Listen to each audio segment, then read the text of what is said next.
اللہ رب العالمین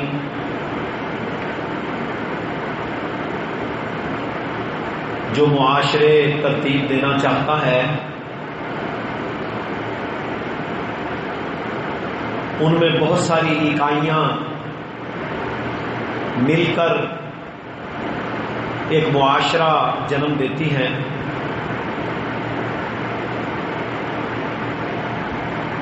اور اللہ تعالی نے ہر ایک کے حقوق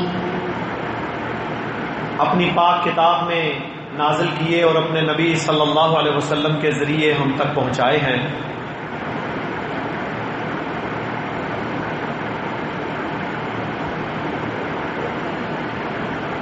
معاشروں کی بنیادی اکائیوں میں ایک اہم ترین جز میاں اور بیوی کا ہے، خامد اور شوہر کا ہے، بیوی کا ہے۔ میاں بیوی، خامد اور بیوی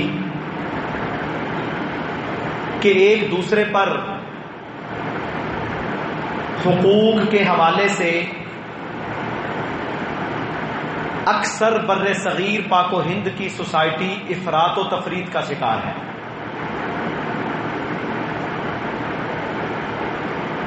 سالہ سال مرد و عورت نکاح کے بعد ایک دوسرے کے ساتھ گزارتے ہیں، اللہ انہیں اولادیں دیتا ہے، نعمتیں دیتا ہے، رزق عطا کرتا ہے، مگر دیکھنے اور سننے میں یہی آیا کہ وہ کبھی بھی ایک دوسرے سے راضی نہیں ہوتے۔ بیوی ہے تو وہ خامد پر ناراض، خامد ہے تو وہ بیوی کے بارے میں ہمیشہ پریشان، بیوی ہے تو وہ خامد کو اس کی پیٹھ پیچھے اپنے اقربا، اپنے دوستوں سہیلیوں کے سامنے لان تان یا برا بھلا کہتی نظر آتی ہے، یا کم از کم اپنے دل میں اس کے لیے ایک بغض ضرور رکھتی ہے۔ اور شوہر ہے تو وہ بیوی کے بارے میں غلط فہمیوں کا شکار۔ یہ ایک عمومی تصویر ہے جو ہماری سوسائٹی کی ہے، اور اس واضح تصویر کے اندر شاید ہزار میں سے چند جوڑے، چند فیملیز ایسی ہوں کہ جن میں خامد اور بیوی کا بڑا اچھا تعلق اور پازیٹو تعلق ہے، با اعتماد، ایک دوسرے سے محبت والا، اخلاص والا۔ مگر اکثر و بیشتر وہ ایک دوسرے سے نالاں نظر آتے ہیں، اور جب کوئی بھی موقع آ جائے تو وہ اس بات کا اظہار ضرور کرتے ہیں۔ میرے محترم بھائیوں اور میری بہنوں، وجہ اس کی یہ ہے کہ نہ خامد کو پتا ہے میرے کیا حقوق اللہ نے آسمانوں سے نازل کیے، اور اللہ کے نبی علیہ الصلوۃ والسلام نے انہیں اپنی 23 سالہ نبوت کی زندگی میں بتایا اور ان پر عمل کر کے دکھایا، اور نہ بیوی کو پتا ہے کہ میرے خامد کا مجھ پر کیا حق ہے۔ بس وہ سنی سنائی باتیں اور ایک معاشرتی سا تعلق چلا آ رہا ہے، دین کی اس میں کوئی بنیاد نہیں۔ آپ پوچھ لیں، میں نے تو بڑی بڑی دیندار عورتوں سے، دیندار مردوں سے اوپینین لی یا کسی سے کہا کہ پوچھ کے بتاؤ، تو جواب یہی آیا کہ انہیں بالکل یہ پتہ نہیں ہے کہ شریعت مطہرہ ان سے کیا چاہتی ہے۔ بس نکاح ہو گیا، شادی ہو گئی، ماں باپ نے نکاح کر دیا، جی زندگی گزار دی، نہ خامد کو پتا نہ بیوی کو پتا، حتیٰ کہ سالہ سال تک اکٹھے رہنے کے باوجود بھی کوئی پتا نہیں کہ کیا کسی کا حق ہے، اور اگر کچھ پتا ہے تو وہ بھی رسمی طور پر، عمل کوئی نہیں۔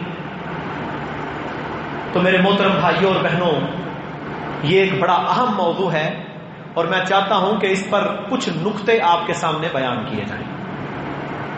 سب سے پہلے نمبر پر جب نکاح ہوتا ہے تو عورت کا پہلا حق اس کا مہر ہے، جسے ہمارے ہاں حق مہر کہتے ہیں. اور بر صغیر پاک و ہند کی اس ہندوانہ سوسائٹی کے اندر حق مہر کی کوئی وقت نہیں، وہ صرف اور صرف رسم بنا دیا گیا. 32 روپے 8 آنے، چند ہزار روپے، یعنی مہر کی رقم کی کوئی اہمیت نہیں. حالانکہ شریعت مطہرہ نے جو مہر مقرر کیا تھا وہ ایسا ہے کہ اس مہر میں جو شخص مہر دیتا ہے اسے پتا چلے کہ اس نے مہر دیا. دیکھیں نا، میاں بیوی کی جب طلاق کا مسئلہ آتا ہے تو اللہ نے کیا کہا؟ اللہ نے کہا اگر مرد طلاق دے گا اپنی مرضی سے تو اسے کوئی حق نہیں کہ وہ حق مہر واپس لے، اور اگر عورت خلا لے گی تو پھر اسے آدھا مہر واپس کرنا ہوگا. اچھا، ہمارا جو 32 روپے 8 آنے یا 2000 ہے، عورت پر اس کا کوئی بوجھ ہے؟ وہ کہے گی پکڑ اپنا 2000، میں پورے تجھے واپس کرتی ہوں. اور اگر اس نے اتنا مہر لیا ہو اور خامد نے اتنا مہر دیا ہو کہ جو ایک وزن رکھتا ہو تو پھر وہ عورت خلا لینے سے پہلے سوچے گی کہ مجھے مہر واپس کرنا پڑے گا. خامد بھی سوچے گا میرے محترم بھائیوں کہ میرا اتنا پیسہ ضائع ہو جائے گا. ہمارے ہاں یہ مہر والا جو معاملہ ہے اس بارے میں لوگوں نے نافرمانی کا رویہ رکھا ہے. اور اللہ رب العالمین نے فرمایا وَآتُوا النِّسَاءَ صَدُقَاتِهِنَّ نِحْلَةً، فرمایا عورتوں کا جو مہر ہے وہ انہیں خوشی سے دیا کرو. لوگ خوشی سے نہیں دیتے. ہم کئی نکاح پڑھاتے ہیں اور الحمدللہ میں تو جہاں نکاح پڑھاتا ہوں میں پوچھتا ہوں بھائی بتا تیری مہینے کی آمدن کتنی؟ دکان تیری کپڑے کی آمدن تیری اتنی، 1,00,000 2,00,000 3,00,000 اور مہر تو دے رہا ہے 2,000. کم از کم اپنی ایک تنخواہ یا ایک مہینے کی کمائی تو مہر کے طور پر اپنی بیوی کو ادا کر. ہاں اگر کسی کے پاس موجود نہیں ہے، کوئی غریب ہے، تو پیارے پیغمبر صلی اللہ علیہ وسلم نے لوہے کے کڑے چھلے کی بنیاد پر بھی نکاح کروایا. بلکہ صحیح بخاری میں حدیث ہے کہ ایک صحابی آئے، آپ نے کہا جا کوئی لوہے کا چھلا ہی لے آ. کہا یا رسول اللہ صلی اللہ علیہ وسلم میرے پاس تو وہ بھی موجود نہیں. فرمایا تجھے قرآن یاد ہے؟ کہا جی قرآن کا کچھ حصہ یاد ہے. فرمایا جا اسی قرآن کے عوض میں تیرا نکاح کرتا ہوں، جو تجھے یاد ہے اپنی بیوی کو یاد کرا دینا. جب نہیں تو پھر قرآن یاد کرا دینا، تعلیم دے دینا، تیرا نکاح کرتا ہوں. اور اگر ہے تو سانپ بن کر بیٹھے گا. یہ ہے ظلم. یہ پہلا حق ہے جو بیوی کا لوگ مارتے ہیں. اور رسول اللہ صلی اللہ علیہ وسلم نے فرمایا جو شخص کسی عورت کے لیے مہر مانتا ہے کہ میں تجھے اتنا مہر دوں گا اور اس کا ارادہ کوئی نہیں، ارادہ ہے کہ میں نہیں دوں گا، فرمایا وہ زانی ہے، کیونکہ وہ تو دھوکے باز ہے کہ میں چکنی چپڑی باتیں کر کے اسے مہر معاف کروا لوں. یہ عورت کا حق ہے، یہ اسے دینا ہوگا. ہاں اگر وہ خوشی سے خود معاف کر دے تو یہ الگ بات ہے. اسی طرح میرے محترم بھائیوں اور بہنوں، بہترین نکاح وہ ہے جس میں آسانی ہو. بیوی کا یہ بھی حق ہے کہ جب اس کا نکاح ہو تو وہ 500 1,000 کی جنج لے کر اس کے گھر نہ پہنچ جائے. بیٹی بھی دی، جہیز بھی دیا، جگر کا ٹکڑا بھی دیا، 500 1,000 بندے کا کھانا بھی بنایا، نہ اس کی کوئی شریعت میں گنجائش نہیں ہے. سادگی کے ساتھ نکاح کرو. چند لوگ جائیں، جا کر ایک کپڑے میں چند کپڑوں میں اس عورت کو لے کر آ جاؤ. اس کے ماں باپ اپنی خوشی سے کچھ اسے دینا چاہیں تو وہ ان کا معاملہ ہے، لیکن کسی بندے کا جہیز کے نام پر نکاح سے پہلے ٹرکوں کے اندر فرنیچر اور چیزوں کو وصول کرنا یہ قطعی طور پر درست نہیں ہے، ظلم ہوتا ہے. بچی والوں پر، یہ عورت پر پہلا ظلم کہ اسے مجبور کیا جائے اور ان کے گھر میں اتنے لوگوں کو لے کر جایا جائے کہ وہ بیچارے تنگ آ جائیں. میرے محترم بھائیوں، اس مرد کا، اس باپ کا تم پر کتنا احسان ہے کہ اس نے پال پوس کر اپنی نیک باپردہ نمازی بچی بیٹی تیرے نام کر دی، اللہ کے لیے، اللہ کے نام پر تیرے نکاح میں دے دی. کیا یہ اس کا احسان تجھ پر کم ہے کہ تو اس کے مال پر بھی نظر رکھے؟ یہ بھی عورت کے حقوق میں سے ہے کہ اس پر بوجھ نہیں ڈالنا. فرمایا آسانی پیدا کرو، آسانی پیدا کرو نکاح کے اندر. اور رسول اللہ صلی اللہ علیہ وسلم نے فرمایا وَلَا تُمْسِكُوهُنَّ ضِرَارًا لِتَعْتَدُوا وَمَن يَفْعَلْ ذَلِكَ فَقَدْ ظَلَمَ نَفْسَهُ. فرمایا عورتوں کو ستانے کے لیے روکے نہ رکھا کرو. طلاق دی، پھر جناب ذلیل کیا، اور کبھی رجوع کر لیا، کبھی چھوڑ دیا. مت ستایا کرو انہیں. یہ بیٹیاں جن کی ہے انہوں نے تمہارے حوالے رب کے نام پر کی ہیں، اور جو ان کے ساتھ زیادتی کرتا ہے وہ رسول اللہ صلی اللہ علیہ وسلم کا نافرمان ہے، ظالم ہے. اور فرمایا وَلَا تَتَّخِذُوا آیات اللہ ہزوا، اور اللہ کی آیات کا مذاق نہ بناؤ. کتنے سخت جملے ہیں کہ انہیں ستانا نہیں ہے، کسی کی بیٹی کو دکھ نہیں دینا، تکلیف نہیں دینی. وہ اگر تیری بیوی بن گئی تو تو اس کو حقوق دے. اور میرے محترم بھائیوں اور بہنوں، یہ اتنے بڑے حقوق ہیں جو اللہ رب العالمین نے مقرر کیے ہیں، اور جو مرد عورتوں کو بلا وجہ ٹیز کرنے کے لیے، ستانے کے لیے بہانے ڈھونڈتے ہیں، فرمایا وَمَن يَفْعَلْ ذَلِكَ فَقَدْ ظَلَمَ نَفْسَهُ، جو ایسا کرے گا وہ اپنے اوپر ظلم کرے گا. اور میرے بھائیوں، جب کسی کی بیٹی تیری بیوی بنتی ہے تو کیا تو یہ نہیں سوچتا کہ میری بیٹی اور بہن بھی کسی کے گھر جائے گی، وہ بھی اس کے ساتھ اگر ظلم کا رویہ رکھے، زیادتی کرے، اسے ستائے، اس کے ساتھ ظلم کا رویہ رکھے، تو پھر میرے دل پر کیا گزرے گی؟ بس یہ سوچ پیدا کرو. یہ سوچ بیدار کرو گے تو انشاءاللہ اپنی بیویوں کے ساتھ خیر کا رویہ رکھو گے. جب خیر کا رویہ رکھو گے تو پھر اللہ رب العالمین تمہاری محبت ان کے دلوں میں ڈال دے گا. رسول اللہ صلی اللہ علیہ وسلم نے فرمایا خیرکم لأہلی، فرمایا تم میں سے بہترین شخص وہ ہے جو اپنے گھر والوں کے ساتھ اچھا ہے. تیرا اخلاق معاشرے میں بڑا ہو، دنیا میں تو بڑا جناب باخلق اور باشرح ہو، تیرے اخلاقیات کے چرچے ہوں، لیکن بیوی کو کاٹنے کو دوڑتا ہو اور بیوی کے ساتھ بد کلامی، مار کوٹ، ظلم اور زیادتی تو کرے، میرے بھائیوں تیرے اس خلق کا کوئی فائدہ نہیں. فرمایا خیرکم، تم میں سے اچھا وہ ہے جو اپنے گھر والوں کے ساتھ اچھا ہے. ساری دنیا کو سلام، ساری دنیا سے مسکرا کے ملنا، اور گھر والوں کے ساتھ ایسے کہ جیسے انسان کاٹنے کو دوڑتا ہے. ساری دنیا کو تو السلام علیکم ورحمۃ اللہ وبرکاتہ کہتا ہے، کیا تیری بیوی کا حق نہیں ہے کہ تو اسے سلام کرے؟ چودھری صاحب گھر جاتے ہیں، چودھری صاحب کی شان میں فرق آ جاتا ہے کہ وہ بیوی کو سلام کرے. بیوی نہیں سلام کرے گی. یہ معاشرے پھر فتنے کا شکار ہوتے ہیں. تو فرمایا خیرکم لأہلی، میں تم میں سے سب سے بہترین ہوں اپنے گھر والوں کے ساتھ. اور تم میں اچھا کون ہے؟ جو اپنے گھر والوں کے ساتھ اچھا ہے. اور میرے بھائیوں یاد رکھ لو، جو اپنے گھر والوں کے ساتھ باخلق ہوتا ہے، اچھا ہوتا ہے، برداشت والا رویہ رکھتا ہے، وہی کامیاب انسان.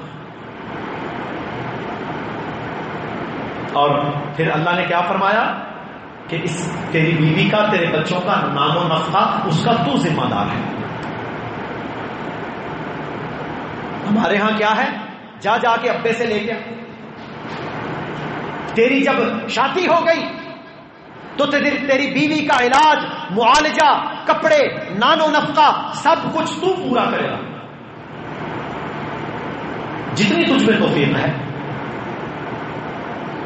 یہ نہیں کہ جا ابا جی سے لے آ. جو ایسا کرتا ہے وہ ظالم ہے، وہ اپنا حق ادا نہیں کرتا. ہاں جو تو خود کھاتا ہے وہ کھائے. اور عورت کو بھی چاہیے کہ ایسی ڈیمانڈ نہ کرے کہ ایک بندہ بیچارہ 20,000 کما رہا ہے اور اسے 50,000 کی ڈیمانڈ کر دے. یہ بھی غلط ہے. نان و نفقہ کی مکمل ذمہ داری کس کی ہے؟ خاوند کی. عورتوں کو اللہ نے وراثت میں حصہ دیا. عورتوں کو اللہ نے وراثت میں حصہ دیا. اپنی بیٹیوں کو وراثت میں حصے دو. ان کے مال پر سانپ بن کر مت بیٹھو. تمہاری بیویوں کا حق ہے تمہارے مال میں. وارث کے لیے کوئی وصیت نہیں. وارث کے لیے کوئی وصیت نہیں. اس کا سارا حق اللہ تعالی نے ڈیفائن کر دیا ہے کتاب اللہ کے اندر. تو بیویوں پہ یہ حقوق ہے،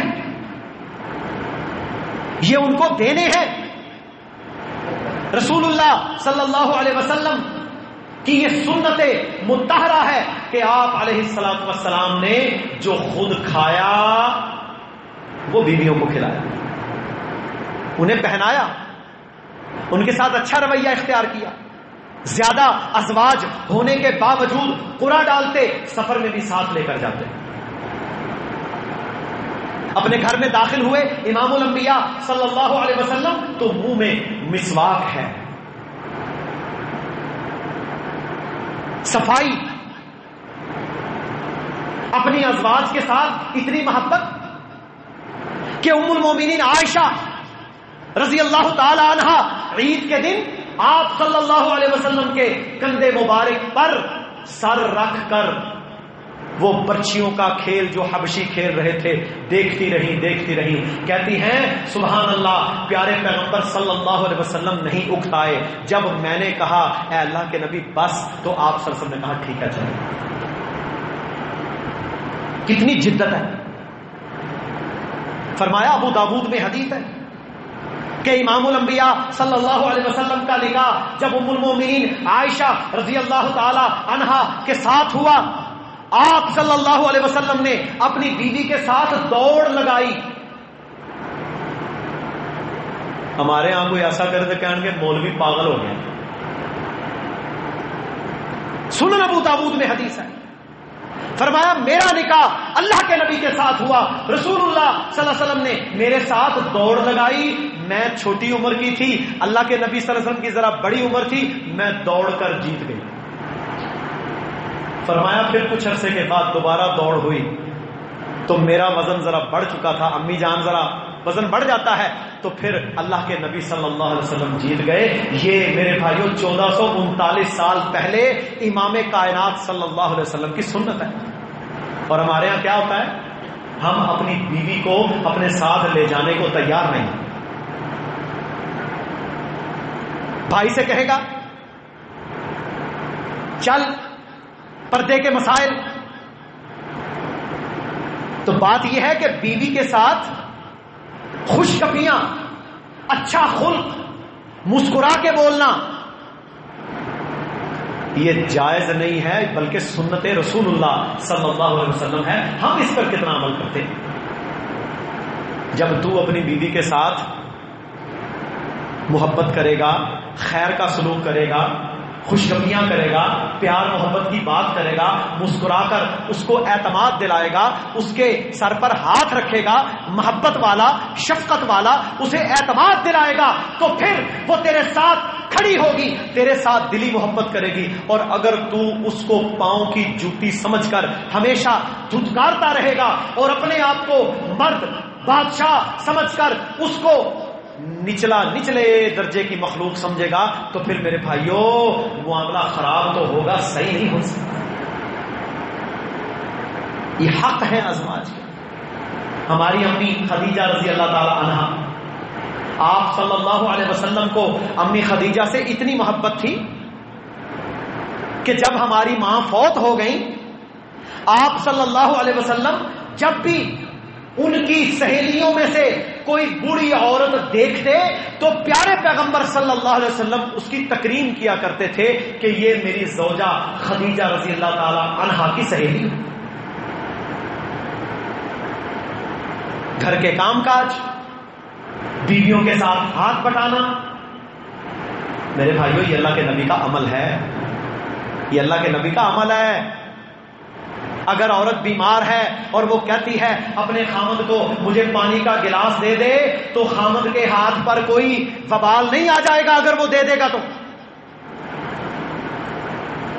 ارے اللہ کے بندے، ساری زندگی تجھے اس نے کھانے ناشتے دیے، اگر تو اسے کبھی مصیبت میں کام آ جائے تو میرے بھائیوں کو فرق پڑتا ہے کہ نہیں پڑتا؟ کوئی فرق نہیں پڑتا.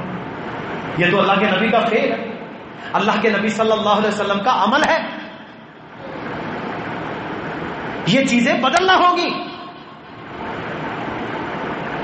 اور اگر ہمارے ہاں کوئی بیوی بیچاری بیمار ہی کیوں نہ ہو، دیکھیں بعض ایسی فیملیز ہیں کوئی رشتہ دار قریب نہیں، اللہ نے اولاد عطا کی، عورت کا آپریشن ہے، کوئی ساتھ نہیں ہے، تو خامد کو ہیلپ کرنا پڑتی ہے کہ نہیں؟ کرنی چاہیے نا، کرنی چاہیے. اب اگر کوئی دوسرا دیکھ لے خاندان کی بڑی بوڑھیاں تو وہ کیا کہیں گے؟ کہیں گے اے جڑا بابا ہے نا یا اے مرد ہے، اے عورت دے تھلے لگ گیا، یہ اس کا غلام بن گیا. دیکھو جی دیکھو، یہ اپنی بیوی کو پانی پلا رہا تھا. ہائے ہائے. رسول اللہ صلی اللہ علیہ وسلم جن کا ہم نے کلمہ پڑھا ہے، مٹی کا پیالہ ہے، مٹی کے پیالے میں پانی ہے. امام کائنات صلی اللہ علیہ وسلم جن کے اشارے سے جنت کا دروازہ کھلے گا، اللہ کی قسم اپنے لبوں کے ساتھ، اپنے پیارے ہونٹوں کے ساتھ وہ پانی کا پیالہ لگایا، پانی پیا، اور میرے بھائیوں پھر اپنی زوجہ کو بھی دیا. اور بعض دفعہ زوجہ نے پانی پیا تو آپ صلی اللہ علیہ وسلم نے وہیں سے منہ لگا کے پانی پیا. یہ اللہ کے نبی کی سنت ہے 1439 سال پہلے.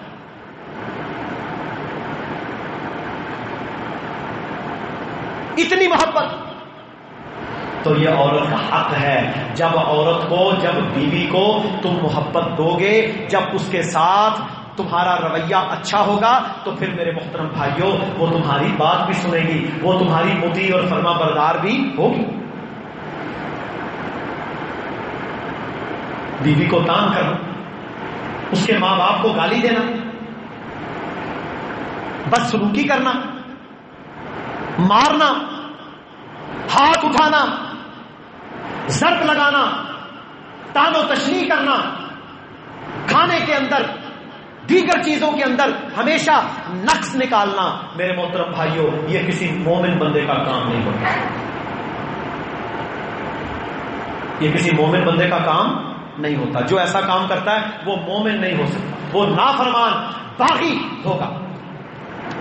اور عورت کی کیا ذمہ داریاں ہیں؟ عورت کی ذمہ داری ہے کہ وہ خامد کی اطاعت کرے، خامد کی اطاعت کرے. رسول اللہ صلی اللہ علیہ وسلم نے فرمایا سب سے اچھی عورت وہ ہے جب خامد اسے دیکھے تو خوش ہو جائے. جہاں اللہ تعالیٰ نے عورتوں کے حقوق رکھے ہیں نا، وہاں مردوں کے حقوق بھی رکھے. یہ گاڑی اس وقت چلے گی جب دونوں اپنے اپنے رائٹس کا خیال رکھیں گے. فرمایا اچھی بیوی کون ہے؟ جب خامد اس کی طرف دیکھے تو خامد خوش ہو جائے. اور ہمارے ہاں کیا ہوتا ہے، بیچارہ تھکا ہارا مزدوری کر کے گھر آتا ہے، عورت نے جناب کپڑا سر پہ لپیٹا ہوا ہے اور ہاتھ سر پہ، کوئی نہ کوئی نیگیٹو بات، کوئی نہ کوئی، تیری ماں نے یہ کیا، تیری بہن نے یہ کیا، ایسے ہوا ویسے ہوا. نہ، عورت کی یہ ذمہ داری ہے کہ وہ چاہے مصیبت میں بھی ہو، پریشانی میں بھی ہو، جب خامد تھکا ہارا گھر واپس آیا تو اسے ایسے انداز میں ویلکم کرے کہ وہ خوش ہو جائے.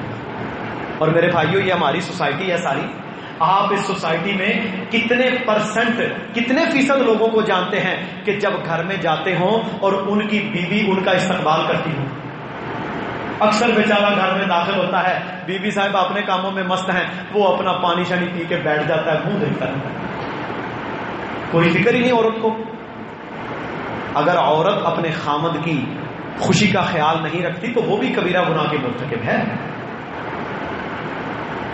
سب سے اچھی عورت جب خاوند اس کی طرف دیکھے تو خوش ہو جائے، اور جب اسے کسی بات کا حکم دے تو وہ اسے بجا لائے فوری، اور اپنی ذات اور مال کے بارے میں خاوند کو ناگوار نہ کرے۔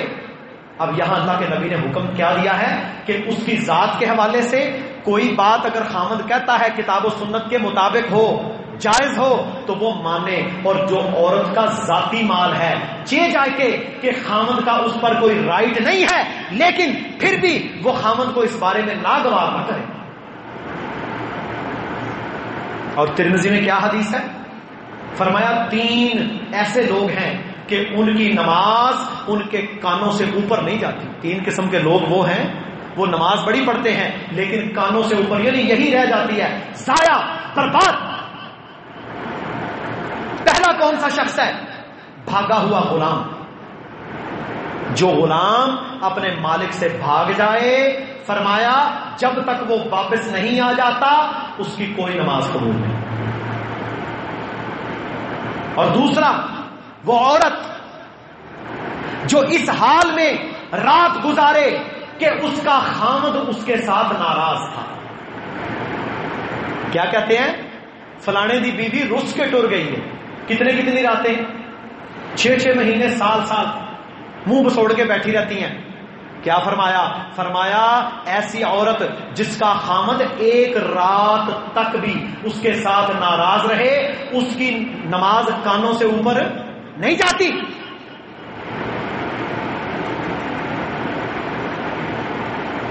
خاوند کو ناراض کرنے والی۔ اور تیسرا وہ شخص جو کسی قوم کا امام ہو اور لوگ اسے ناپسند کرتے ہیں، برا، بدخلق، زانی، بدکار، شرابی۔ اور اللہ کے نبی صلی اللہ علیہ وسلم نے فرمایا عورت کا کیا حق ہے کہ شوہر اگر باہر جائے تو اس کی غیر موجودگی میں اس کی بیوی اپنی عزت، آبرو اور شوہر کے گھر بار اور اس کے مال کی حفاظت کرے۔ یہ کس کی ذمہ داری ہے؟ عورت کی۔ اپنے گھر بار کی، اپنی عزت کی، اپنی آبرو کی، خاوند کی چیزوں کی، اس کے اموال کی حفاظت کرے۔ رسول اللہ صلی اللہ علیہ وسلم کا میرے بھائیوں کیا حکم ہے کہ عورتیں اپنے خاوند کے بارے میں اس قدر ڈریں۔ فرمایا اللہ کے علاوہ کسی کو سجدہ جائز نہیں۔ ترمذی میں حدیث ہے اللہ کے علاوہ کسی کو سجدہ جائز نہیں۔ سجدہ عبادت ہو تو شرک، سجدہ تعظیمی ہو تو حرام۔ فرمایا اللہ کے علاوہ کسی کے لیے سجدہ نہیں، پر اگر میں مخلوق میں سے کسی کو سجدہ کرنے کا حکم دیتا تو میں محمد صلی اللہ علیہ وسلم عورت کو یہ حکم دیتا کہ وہ خاوند کو سجدہ کرے۔ جائز نہیں۔ اور نبی صلی اللہ علیہ وسلم نے فرمایا کہ والذی نفسی محمد بیدی، مجھے اس اللہ کی قسم ہے جس کے ہاتھ میں میری جان ہے، لا تؤدی المرأة حق ربها، عورت اس وقت تک اپنے رب کا حق ادا نہیں کر سکتی جب تک کہ وہ اپنے خاوند کا حق ادا نہیں کرتی، اور جو خاوند کا حق ادا نہیں کرتی وہ اللہ کا حق بھی ادا نہیں کر سکتی۔ بد زبان عورت، بری عادت والی عورت، خاوند کو ناراض کرنے والی عورت، اس سے بد کلامی کرنے والی عورت، اس کی اطاعت سے باہر جانے والی عورت، اسے ناراض، غمگین اور پریشان کرنے والی عورت، اس کے مال میں خیانت کرنے والی عورت، یہ اللہ کو کبھی پسند نہیں۔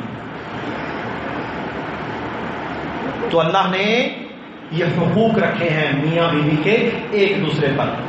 تو ہمارے معاشروں میں اگر ہم یہ چاہتے ہیں کہ سوسائٹی اسلامک سوسائٹی بنے، محبتیں ہوں، تو خاوند کو اپنے، بیوی کو اپنے رائٹس پورے کرنا ہوں گے، پھر انشاءاللہ معاشروں کے اندر خیر آئے گی، معاشروں کے اندر اللہ کا نظام قائم ہوگا، معاشروں گھروں کے اندر بہترین نسل پروان چڑھے گی. اور جب ایک دوسرے کے ساتھ نفرت ہوگی، بغض ہوگا، تعصب ہوگا، کینہ ہوگا، عداوت ہوگی، تو پھر میرے محترم بھائیوں کیا ہوگا؟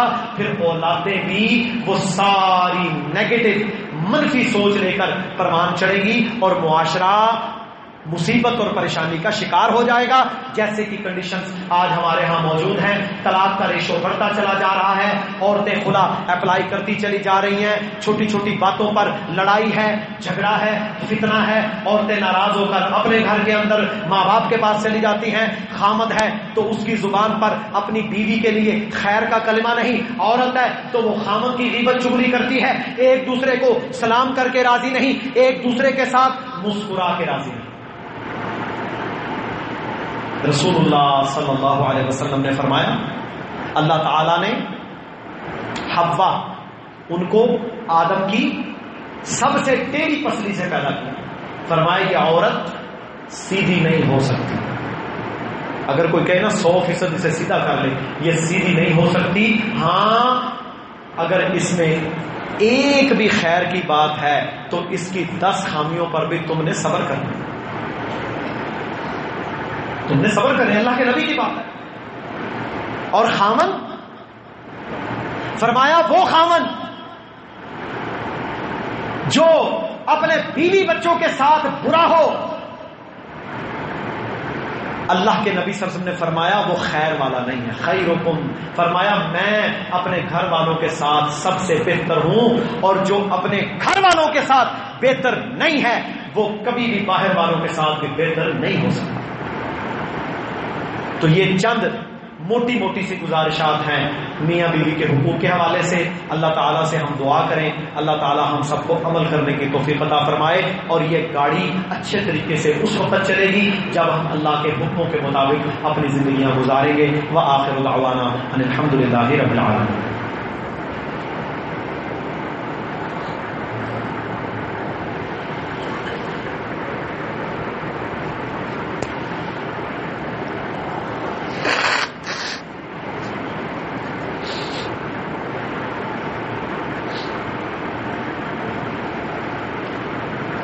إن الحمد لله نحمده ونستعينه ونستغفره ونعوذ بالله من شرور أنفسنا ومن سيئات أعمالنا من يهده الله فلا مضل له ومن يضلل فلا هادي له.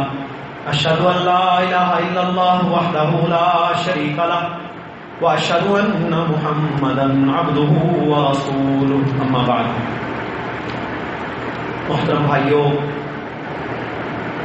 ہم سب یہ جانتے ہیں کہ اس وقت امت مسلمہ جس کرب والی حالت سے گزر رہی ہے، یہ وہ حالت ہے جس میں چہار دانگ ہم دیکھتے ہیں کہ جہاں بہ رہا ہے امت مسلمہ کا خون بہ رہا ہے.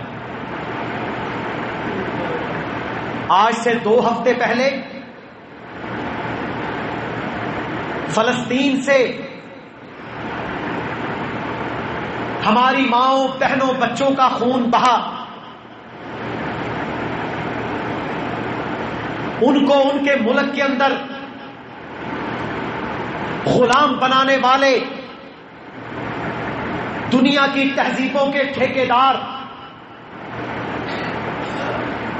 جو دنیا کو انسانی حقوق سکھانے کا دعویٰ کرتے ہیں، اسرائیل جو ان کا گندا بچہ ہے، اس نے ننگے فائر کر کے باقاعدہ ان لوگوں پر جو ان کے جمہوری نظاموں کے مطابق احتجاج کر رہے تھے، ظلم کے خلاف، جبر کے خلاف ان پر باقاعدہ ننگے فائر کر کے بچوں کو شہید کیا، عورتوں کو شہید کیا، مردوں کو شہید کیا۔ میرے محترم بھائیوں، آج دنیا کے اندر اگر خون بہتا ہے تو امت مسلمہ کا بہتا ہے، اور کوئی دنیا کا میڈیا، کوئی دنیا کی تہذیب، کوئی دنیا کا سیولائزڈ ملک جو اپنے آپ کو دنیا کے امن کا ٹھیکیدار سمجھتے ہیں، ہیومن رائٹس کا ٹھیکیدار سمجھتے ہیں، انہوں نے کوئی بات نہیں کی کہ اتنے لوگوں کا قتل ہو گیا، اتنی شہادتیں ہو گئی۔ 30 سے زائد مسلمانوں کی شہادتیں 1 سال سے لے کر میرے بھائیوں 70 سال کے انسان تک انہوں نے باقاعدہ گولیوں سے چھلنی کیا۔ مسلمانوں کے بچوں کے لاشیں وہاں پر تڑپتے ہیں مسجد اقصی کی حفاظت کے لیے نکلنے والوں پر، لیکن کوئی وہاں پر نہیں بولا، کوئی اس پر جز فز نہیں ہوا، کوئی دنیا کا میڈیا اس کو اسرائیلی دہشت گردی قرار نہیں دیتا، کوئی اس کو ظلم قرار نہیں دیتا۔ کہاں گیا یونیسیف؟ کہاں گئی یونیسکو؟ یہ UN کے ادارے، یہ بچوں کے لیے، عورتوں کے لیے کام کرنے کے دعوے کرنے والے، کوئی وہاں پر نہیں بولا، کوئی ڈاکیومنٹری وہاں پر نہیں چلی، کوئی دنیا کے میڈیا میں بھونچال نہیں آیا کہ اتنے بچوں کا قتل کر دیا۔ یہی ایک بچہ امریکہ میں مرا ہوتا، برطانیہ میں مرا ہوتا، آسٹریلیا کینیڈا کے اندر اگر مرا ہوتا یا کسی نے قتل کیا ہوتا تو پوری دنیا سر پر اٹھا لی جاتی کہ جی ٹیررزم ہو گیا، دہشت گردی ہو گئی۔ حالانکہ سب سے بڑا اس وقت دہشت گرد تو میرے بھائیوں اسرائیل ہے، جس نے مسجد اقصی پر قبضہ کر رکھا ہے، جو مسلمانوں کا قاتل ہے، جو کلمہ گو کا قاتل ہے، جو نمازوں پر پابندیاں لگاتا ہے، جو اذان پر پابندیاں لگاتا ہے، جو مسلمان ملک کے اندر قبضے کر کے وہاں کا مالک بنا بیٹھا ہے، اور اس کو مالک بنانے والے آج دنیا کی تہذیبوں کے یہ ٹھیکیدار ہیں، یہ ہیومن رائٹس کے ٹھیکیدار ہیں۔ میرے محترم بھائیوں، کوئی ان کو سمجھانے والا نہیں ہے، جو بات کرتا ہے کہتے ہیں اس کی زبان پر پابندی لگاؤ، جو گفتگو کرتا ہے کہتے ہیں وہ دہشت گرد ہے، جو مسجد اقصی کی بات کرتا ہے کہتے ہیں تیرا ناطقہ بند کر دیں گے۔ پھر میرے محترم بھائیوں، کشمیر کا مسئلہ ہے، 70 سال سے ایک سلگتا ہوا مسئلہ، پوری دنیا کو آوازیں دینے والا۔ میرے محترم بھائیوں، اب شوپیاں کے اندر کیا ہوا؟ آج سے 3-4 دن پہلے ظلم عظیم ہے، 20 شہادتیں مسلمان بچوں کی، عورتوں کی، نوجوانوں کی، بوڑھوں کی، کتنے 100 زخمی ہیں، پائلٹ گنز کے ساتھ کتنے لوگوں کی آنکھوں کو ضائع کیا گیا، شوپیاں کو لہو لہان کیا گیا، خون کی ہولی کھیلی گئی ان کے ساتھ، میڈیا بند کر کے، انٹرنیٹ بند کر کے ان کو میرے بھائیوں دبایا گیا۔ اور وہ لوگ ہیں کشمیری کہ جو پاکستان کے لیے لا الہ الا اللہ محمد رسول اللہ کے لیے اپنی جانیں قربان کر رہے ہیں، اور ایک دن گزرتا ہے تو دوسرے دن دوسرا گزرتا ہے تو تیسرے دن، اور شوپیاں کے اندر ایک دن میں میرے محترم بھائیوں جتنی شہادتیں ہوئی ہیں، جتنے میرے بھائیوں مسلمانوں کا خون بہا ہے، واللہ بہت کم دن کشمیر میں ایسے ہوں گے۔ اور یہ ظلم عظیم ہندوستان کی غاصب فوج نے وہاں پر روا رکھا، اور وہاں پر مسلمانوں کا قتل عام کر کے ان کو دہشت گرد قرار دیا گیا۔ اور آپ نے دیکھا کہ میرے محترم بھائیوں لوگ بولنے کو تیار نہیں تھے، وہاں کوئی ایکٹر مر جائے تو پوری دنیا کو تکلیف ہوتی ہے، لوگ بولنے کو تیار نہیں تھے، میڈیا چپ تھا، کسی کے منہ میں زبان نہیں تھی، سب کی زبانیں گنگ تھیں، کوئی کشمیر کے بارے میں آواز نہیں نکال رہا تھا کہ وہ بھی ہمارے بھائی ہیں۔ اور میرے محترم بھائیوں جب ان کی شہادتیں ہو رہی تھیں تو وہ مسجدوں کے اندر، اللہ کی قسم مسجدوں کے اندر پاکستان کے ترانے پڑھ رہے تھے، وہ پاک سرزمین لا الہ الا اللہ محمد رسول اللہ کی بنیاد پر بننے والی سرزمین کے لیے وہ جانیں قربان کر رہے تھے، اور پاکستان خاموش کھڑا تھا۔ آپ کے وزیر اعظم کی وہاں پر تلاشیاں لی جا رہی تھی، کپڑے اتروا کر واشنگٹن ڈی سی کے ایئرپورٹ پر وہ تو آرمی چیف، اللہ اس کی حفاظت کرے، اس نے زبان کھولی، اس نے میرے بھائیوں آوازہ بلند کیا، اس نے ہندوستان کے اس فعل کی مذمت کی اور کہا کہ ہم ان کے ساتھ کھڑے ہیں۔ پھر ان سیاسیوں کو بھی اپنی سیاست یاد آ گئی۔ میرے بھائیوں، جو کشمیر کے ساتھ مخلص ہے اسے لیڈنگ رول کردار ادا کرنا ہوگا، لیکن ان لوگوں نے کیا کیا؟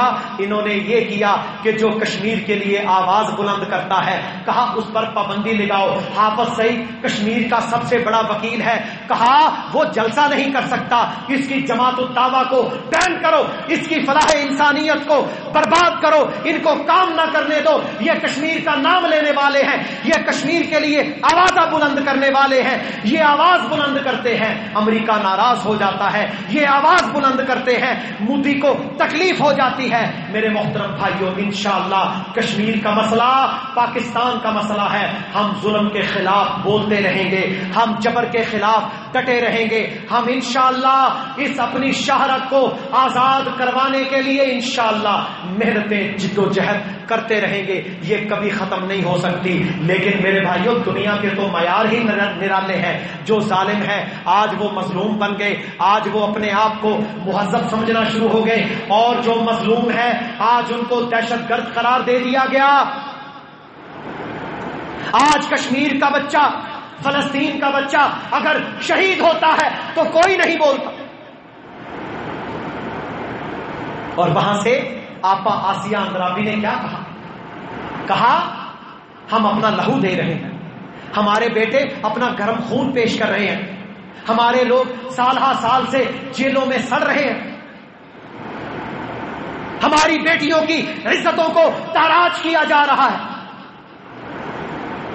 ظلم کا بازار گرم ہے۔ لیکن کیا کہا ہمارے بیٹے پاکستان کے ترانے پڑھ پڑھ کے اپنی جانیں قربان کر رہے ہیں، کہتے ہیں اس پرچم کے سائے تلے آنا ہے، اپنے پاکستان کو بچانا ہے۔ وہ پاکستان کے لیے میرے بھائیوں لا الہ الا اللہ محمد رسول اللہ کے لیے، وہ آزادیوں کے لیے الحمدللہ ہندو کے خلاف نبرد آزما ہے، اور ہم لوگ ان کے لیے کلام نہیں کر سکتے۔ ہمارا میڈیا فضولیات پر گھنٹوں چلتا رہتا ہے۔ میرے بھائیوں، ہمیں ہوش کے ناخن لینا ہوں گے، ورنہ دیکھ لو آج کیا حالت ہیں۔ آج تمہارے پانیوں پر وہ بند باندھ رہا ہے، آج تمہارے دریا خشک پڑے ہیں، آج راوی ایسے لگتا ہے جیسے ریگستان ہو، آج ستلج میں پانی نظر نہیں آتا، آج تمہاری نہریں کسانوں کے لیے مہینے میں ایک دن پانی دے سکتی ہیں، ایک وقت آئے گا زمینوں کا پانی بھی نیچے چلا جائے گا، ہندو سارا پانی تمہارا کھینچ کر اپنے پنجاب ہماچل پردیش کو دے رہا ہے،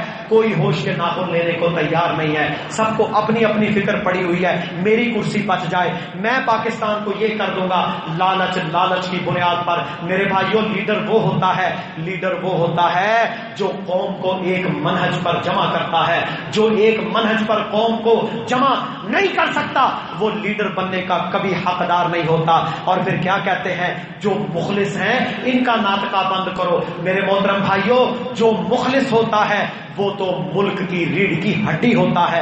جب مخلصین کے لیے تم دروازے بند کرو گے تو میرے محترم بھائیوں پھر داعش آئے گی، پھر فتنے آتے ہیں، پھر خودکش حملے ہوتے ہیں، پھر فتنہ تکفیر اٹھتا ہے، پھر جہاد کے نام پر لوگوں کا قتل عام کیا جاتا ہے۔ اور میرے محترم بھائیوں، دیکھ لو پاکستان کی عدالتیں ہیں، انہوں نے جماعت الدعوہ کو شروع میں بھی یہ کہا، پنجاب میں لاہور ہائی کورٹ نے کہا، سپریم کورٹ نے کہا جماعت الدعوہ کل عدم نہیں ہے، ان پر کوئی دہشت گردی ثابت نہیں ہوتی، یہ محب وطن ہے، حافظ سعید دہشت گرد نہیں ہے، یہ فیصلے ہیں باقاعدہ۔ میرے بھائیوں، یہ ایسے ظالم ہیں کافر، یہ آپ کی عدالتوں کے فیصلے ماننے کو بھی تیار نہیں ہے، یہ کہتے ہیں ہم عدالت کا بھی فیصلہ نہیں مانتے، اس کے خلاف جاتے ہیں، کہتے ہیں جمہوریت ہمارا نظام ہے، کہا ملی مسلم لیگ ہے، کہا نا ملی مسلم لیگ بھی دہشت گرد ہے۔ اصل مسئلہ کیا ہے؟ یہ کہتے ہیں ہمیں اس سے کوئی غرض نہیں تم کون ہو، ہمیں غرض اس بات سے ہے کشمیر کا نام لینا بند کر دو، فلسطین کا نام لینا بند کر دو، امت مسلمہ کا درد تمہارے سینوں سے ختم ہو جائے۔ جب یہ ہوگا تو میرے محترم بھائیوں پھر وہ کہتے ہیں جب تم یہ کام کرو گے، تم ظلم کے خلاف بولو گے تو ہم تم پر پابندیاں لگائیں گے۔ اب دیکھ لو، امریکہ جو دنیا کا سب سے بڑا دہشت گرد ہے، جو دنیا کے سب سے بڑے دہشت گرد اسرائیل کا ہم نوا ہے، میرے محترم بھائیوں انہوں نے قندوز میں کیا کیا؟ کیا ظلم ڈھایا؟ وہ بچے جو قرآن مجید اپنے سینوں کے اندر حفظ کر کے، وہاں پر قرآن مجید اپنے سینوں میں حفظ کر کے، وہاں پر ان کو دستار، وہ پگڑی، جس طرح ایک ہوتا ہے سیلیبریشن، وہ کر رہے تھے، ان کے والدین خوش تھے، قرآن ان کو تحفے میں دیا جا رہا تھا۔ میرے بھائیوں وہ جنت کے شہزادے، وہ خوبصورت چاند، وہ ہمارے بیٹے، ہمارے بھائی بیسیوں کی تعداد میں جو وہاں کتاب اللہ کو حفظ کر کے بیٹھے تھے، میرے محترم بھائیوں ان پر ان ظالموں نے ڈرون حملہ کیا، اور ڈرون حملہ کر کے ان کے چیتھڑے اڑا دیے۔ اور میں لعنت بھیجتا ہوں اس میڈیا پر جنہوں نے کہا کہ یہ ہلاک ہو گئے، جو ان کو شہید ماننے کو تیار ہیں۔ کیا ثابت ہوا؟ کہ امریکہ قرآن کا دشمن ہے، امریکہ قرآن کا دشمن ہے۔ اسی نے ٹیری جان سے قرآن کو جلوایا تھا۔ یہ نہیں چاہتا کہ ہمارے بچے قرآن پڑھیں، یہ نہیں چاہتا کہ مسلمان امت کے سینے میں قرآن آ جائے۔ کتنے میرے بھائیوں ماؤں کے لال تھے جن کو انہوں نے شہید کر دیا۔ ساری دنیا کا گنگا میڈیا اس پر چپ، BBC چپ، CNN چپ، کوئی اس پر بولنے کو تیار نہیں ہے، کوئی اس کو دہشت گردی قرار دینے کو تیار نہیں ہے۔ میرے محترم بھائیوں یہ قرآن کے دشمن ہیں، اور ان کی قرآن دشمنی کی سزا انشاءاللہ اللہ انہیں ضرور دے گا۔ میدانوں کے اندر بھی یہ بھاگے تھے، وہاں پر بھی انہوں نے منہ کی کھائی تھی، لیکن اب بھی انشاءاللہ یہ ذلیل اور رسوا ہوں گے۔ اور میرے بھائیوں اب دیکھ لو، قندوز میں حملہ ہوا، بیسیوں ہمارے بچے شہید ہوئے، قرآن کے حفاظ وہ تو جنتوں میں اعلیٰ مقام پا گئے، وہ تو کامیاب ہو گئے۔ کشمیر کے میرے بھائی جو شوپیاں کے اندر جو بیٹے ہمارے شہید ہوئے وہ تو کامیاب ہو گئے، فلسطین میں جو جانیں دے رہے ہیں وہ تو کامیاب ہو گئے۔ میرے محترم بھائیوں اب آپ نے کسی NGO کو دیکھا ان کے بارے میں آواز اٹھائے؟ کہاں گئی ملالہ؟ کہاں گئی وہ شرمین عبید چنائے جو پاکستان کے خلاف ڈاکیومنٹریز بناتی ہے، اسلام کے خلاف ڈاکیومنٹریز بناتی ہے، اور ناروے سے جا کر آسکر ایوارڈ لیتی ہے؟ کہاں گئی وہ تنظیمیں جو بچوں کے حقوق، عورتوں کے حقوق، فلاں کے حقوق کے نعرے لگاتی ہیں؟ سارے چپ ہو گئے، کوئی نہیں بولتا۔ کشمیر میں امت کا قتل عام ہو، کوئی نہیں بولتا۔ قندوز میں مسجد پر، اور کیا کہتے ہیں انٹرنیشنل نیوز پیپرز میں دیکھ رہا تھا کیا لکھا ہوا ہے، مسجد کے اندر حملہ ہوا، اتنے ٹیررسٹ ہلاک ہوئے۔ لعنت ہے ان ظالموں پر جو 5-7 سال کے بچوں کو ٹیررسٹ قرار دیتے ہیں۔ انہیں کوئی، میرے بھائیوں کسی کا احساس نہیں ہے، انہیں کوئی احساس نہیں ہے۔ یہ انسانیت کے قاتل ہیں، یہ انسانیت کے دشمن ہیں، یہ ٹیری جانز کو پالنے والے ہیں، یہ اللہ کے نبی کے خاکے بنوا کر آپ کی توہین کروانے والے ہیں۔ یہ میرے بھائیوں وہی بات ہے جو میں آپ کو اب یاد کروانا چاہتا ہوں۔ بش نے 9/11 کے بعد خود اسے بپا کروا کے کیا کہا تھا کہ آج دس از دا نیو کروسیڈ، یہ نئی صلیبی جنگ ہے، ہم اس کا آغاز کر رہے ہیں۔ یہ میرے بھائیوں کفر کی جنگ ہے جو انہوں نے اسلام کے خلاف چھیڑی ہے. ہمارے پاگلوں کو، مت کے ماروں کو سمجھ نہیں آ رہی. وہ یہ سمجھ رہے ہیں کہ فلاں ایسا مسئلہ ہو گیا، وہ آہستہ آہستہ تمہیں جکڑتے چلے جا رہے ہیں، وہ آہستہ آہستہ ظلم کا بازار گرم کرتے چلے جا رہے ہیں. وہ آہستہ آہستہ جو اسلام کے ساتھ مخلص ہے، جو پاکستان کے ساتھ مخلص ہے، جو حق کی بات کرتا ہے، اس پر پابندیاں، اس کو جکڑو، اس کو ختم کرو. میرے محترم بھائیوں، وہ امت مسلمہ کو بے غیرت بنا کر، وہ امت مسلمہ کو بے غیرت بنا کر جہاد کا سبق ان سے ختم کروانا چاہتے ہیں. لیکن میرے محترم بھائیوں، یہ ظلم کا بازار انشاءاللہ تھم کے رہے گا. اور ایک وقت آنے والا ہے جب اللہ رب العالمین نے اپنے عذاب کا کوڑا بھی ان پر برسانا ہے، اور وہ وقت بھی آنے والا ہے جب انشاءاللہ اللہ کے فضل و کرم سے یہودیوں کا قتل عام ہوگا. پتھر اور درخت بول کے کہے گا، اے مومن، اے مسلمان، آ میرے پیچھے یہودی ہے، آ اس کو قتل کر، آ اس کو قتل کر. ان کا قتل عام ہوگا، ان کا قتل عام ہوگا. برما میں ظلم کرنے والوں کا انجام آئے گا.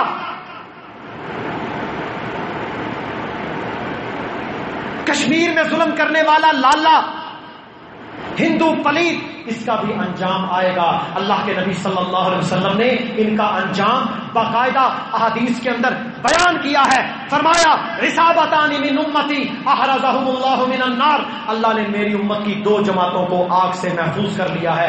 عصابت تکون مع عیسی ابن مریم علیہ الصلوۃ والسلام، ایک وہ جماعت جو عیسیٰ علیہ السلام کے ساتھ مل کر دجال کا مقابلہ کرے گی، دجال کے دوستوں کا مقابلہ کرے گی، وہاں شیطانوں یہودیوں کا مقابلہ کرے گی. اللہ کے نبی نے فرمایا اللہ نے ان کو آگ سے محفوظ کر دیا. وعصابۃ تغزو الہند، اور دوسری وہ جماعت جو ہند کے خلاف جہاد کرے گی. یہ وقت تو آنے والا ہے. اور یہ ہندو جو آج ظلم کر کر کے پاکستان کو توڑنے کی سازشیں کرتا ہے، یہ بھی سارے کے سارے اپنے انجام کو پہنچیں گے.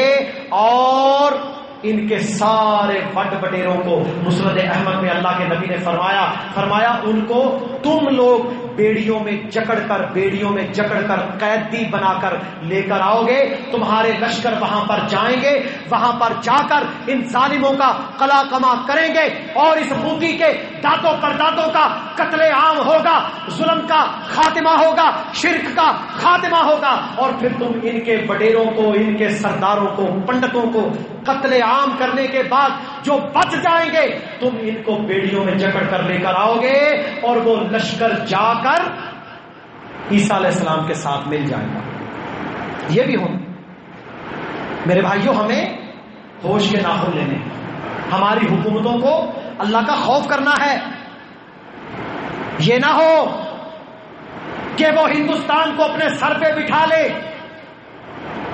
وہ تو بلوچستان کو بھی توڑنا چاہتا ہے، وہ تو کراچی کو بھی الگ کرنا چاہتا ہے، وہ تو پاکستان کو بھی باقاعدہ کولڈ اور ہاٹ ڈاکٹرائنز بنا کر کاٹنا چاہتا ہے، وہ تو آپ کے ملک کے حصے بکھرے کرنا چاہتا ہے. وہ تو یہ جانتا ہے کہ ان کا غوری، ان کا غزنوی، ان کا ٹیپو، ان کا بابر میزائل اور ان کے ہتھیار یہ ہمارے لیے موت ہے. انہیں پتا ہے کہ شاہین 2 ہدف یہ اسرائیل کو اٹیک کر سکتا ہے.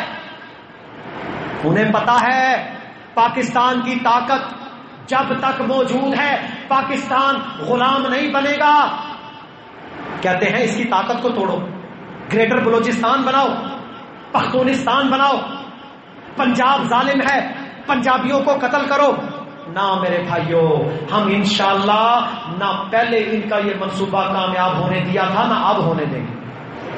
ہم نے پاکستان کو اسی نہج پر کھڑا کرنا ہے جو نظریہ پاکستان ہے، جو لا الہ الا اللہ محمد رسول اللہ کی بنیاد ہے. نہ کوئی گورا، نہ کوئی کالا، نہ کوئی چودھری، نہ کوئی کمی، نہ کوئی چھوٹا، نہ کوئی بڑا. جو لا الہ الا اللہ محمد رسول اللہ پڑھتا ہے وہ ہمارا بھائی ہے. وہ بلوچی ہو، وہ سندھی ہو، وہ پٹھان ہو، وہ کوئی بھی ہو. یہ منہج لے کر جب تم کھڑے ہوگے دنیا انشاءاللہ ناکام ہو جائے گی. اور اس منہج کو سب سے پہلے جب جماعت الدعوہ نے اٹھایا، وہ کہتے ہیں بند کرو ان کو، یہ کلمے پر لوگوں کو اکٹھا کر رہے ہیں، یہ بلوچستان اور سندھ اور ہر جگہ پر جا جا کر پاکستانیوں کو جمع کر رہے ہیں، یہ ان کو ایک لڑی میں پرو رہے ہیں۔ ہم نے تو ان کو توڑنا تھا، ہم نے تو زبان کی بنیاد پر بنگلہ دیش بنوا دیا، ہم پاکستان کے ٹکڑے کریں گے، اس کے ہتھیاروں کو اپنے قبضے میں لیں گے، ان کو غلام بنائیں گے، باقی امت مسلمہ کے ملکوں کو برباد کریں گے، پھر کیا ہوگا؟ پاکستان بھی ہمارا ہوگا، ٹوٹا ہوا ایک ملک ہوگا، کشمیر بھی ہمارا ہوگا، بیت المقدس بھی ہمارا ہوگا۔ انہوں نے تو اس کے نقشے جاری کیے تھے، ہم نے انشاءاللہ ان کو ناکام بنانا ہے، اور ہمارا کام یہ ہے کہ ہماری دعوت لا الہ الا اللہ محمد رسول اللہ نظریہ پاکستان جوڑنے والی دعوت ہوگی۔ اور میرے بھائیوں، جتنے آج لوگ احتجاج کے لیے آئے ہو، کیونکہ ابھی انشاءاللہ جمعہ کے بعد یہاں سے ہم شوپیاں کے مسلمانوں کے قتل عام کے لیے انشاءاللہ نکلیں گے۔ مسلمانوں کے خلاف جو ظلم ہو رہا ہے، چاہے وہ قندوز میں ہو، چاہے وہ میرے بھائیوں فلسطین میں ہو، کشمیر میں ہو، اس کے خلاف ہم آوازہ بلند کریں گے۔ یہاں سے بھائی نکلیں گے انشاءاللہ، پریس کلب تک جائیں گے، منڈی کے لوگوں کو اویئرنیس دیں گے کہ لوگوں یہ بھی تمہارا مسئلہ ہے، وہ بھی ہمارے بچے ہیں۔ انشاءاللہ ہم نے یہ دعوت بھی لے کر جانی ہے کہ ہم نے پاکستان کو جوڑنا ہے، ہم نے امت کو جوڑنا ہے، فرقہ واریت کا خاتمہ کرنا ہے، نفرتوں کا خاتمہ کرنا ہے۔ ہم نے انشاءاللہ جب یہ کام کر لیا، کوئی سازش اس ملک عزیز اور اس امت کے خلاف کامیاب نہیں ہو سکے گی۔ میرے محترم بھائیوں، یہ کام ہے جو کرنے والا ہے اللہ رب العالمین سے ہم دعا کریں، اللہ تعالی ہمیں سمجھنے کی اور عمل کرنے کی توفیق عطا فرمائیے۔ کسی بھائی کی میرے بھائیوں کو گزارش ہے، کہتے ہیں میں نے سرکاری نوکری کے لیے امتحان دیا تھا، 0.5 نمبر سے میں رہ گیا ہوں، میرے لیے دعا کریں اللہ مجھے کامیاب کرے۔ آپ کے لیے بھی دعا ہے اللہ آپ کو کامیاب کرے، ساری امت مسلمہ کے لیے دعا کریں اللہ تعالیٰ ان کے لیے آسانیاں فرما دے، جو پریشان حال ہیں یا اللہ ان کے لیے آسانی فرما، یا اللہ جو بیمار ہے انہیں شفا عطا فرما دے، یا اللہ جو مظلوم ہے ان کو یا اللہ ظلم سے نجات عطا فرما، ظالم کا ہاتھ توڑ یا رب العالمین۔ کشمیر میں، فلسطین میں، افغانستان میں جہاں جہاں ظلم ہو رہا ہے یا اللہ ظالموں کو برباد کر دے، یا اللہ ظالموں کو برباد کر دے، یا اللہ ہمیں سیدھی راہ پر چلنے کی توفیق عطا فرما، یا اللہ ہمیں اپنے راستے میں دین کا کام کرنے کی توفیق عطا فرما، یا اللہ ہمیں امت کو جوڑنے کی توفیق عطا فرما، یا اللہ پاکستان کی اور امت مسلمہ کی حفاظت فرما، حرمین الشریفین مسجد اقصی کی حفاظت فرما، یا اللہ مسجد اقصی کو آزادی عطا فرما، کشمیر کو آزادی عطا فرما، قندوز کے اندر جو بچے شہید ہوئے یا اللہ ان کو اعلیٰ علیین میں جگہ عطا فرما، ان کے والدین کو صبر عطا فرما، وہ بھی ہمارے بچے تھے یا اللہ ہمیں بھی صبر عطا فرما۔ میرے محترم بھائیوں، یہ دعا کیا کریں کہ اللہ تعالی ہمیں اخلاص عطا فرما کے اپنے دین کے لیے قبول فرما لے۔ سبحان ربک رب العزت عما یصفون وسلام علی المرسلین والحمد للہ رب العالمین۔